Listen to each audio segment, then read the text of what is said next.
Good morning. Welcome to another episode of Dermis with Dr. Vignesh Naranath. Today we'll be talking about dandruff and seborrheic dermatitis.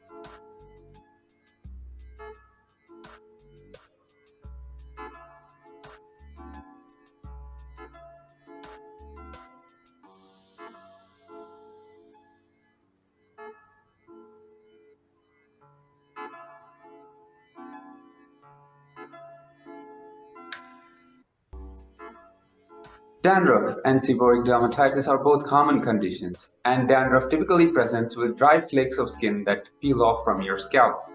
However, seborrheic dermatitis is a cousin that can have an increased amount of redness and can involve extensive areas as well. It may involve your face and the sides of your nose and even behind your ears. So, dandruff or seborrheic dermatitis typically affects adolescents and adults. However, children may be affected in the form of cradle caps. So what causes seborrheic dermatitis or dandruff? Well, it's a combination of factors, including increased sebum or oil production and colonization by yeast. And what triggers seborrheic dermatitis and dandruff? Well, emotional changes and environmental changes such as cold and dry environments can trigger and set off your dandruff and seborrheic dermatitis. Quite contrary to the popular belief, it is not transmitted by contact. However, there may be a family history. And certain people may be predisposed to develop seborrheic dermatitis, such as those with Parkinson's, and certain infections such as HIV. So, is there any specific test to diagnose seborrheic dermatitis? Well, it's a clinical diagnosis, and your dermatologist typically examines you and diagnoses the condition. However, certain tests may be ordered to rule out common differential diagnoses.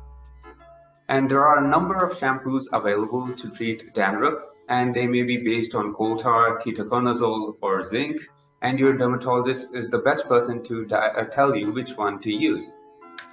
And these typically need to be applied around 2 to 3 times per week, and they may need to be left on for a certain period of time before being washed off. Seborrheic dermatitis, on the other hand, may require a number of cream formulations as well, including topical steroids, topical antifungal agents, and even topical calcineurin inhibitors may be tried at times. And remember that although the seborrheic dermatitis may be irritative and may be troublesome, it can definitely be controlled. However, it has to be kept in mind that increased sebum or oil production is a tendency and it may recur. Your body just tends to produce more oil, so you may have to keep repeatedly applying the treatment that your dermatologist tells after consulting. Thank you very much for patient listening. Thank you very much, and I'll see you next time.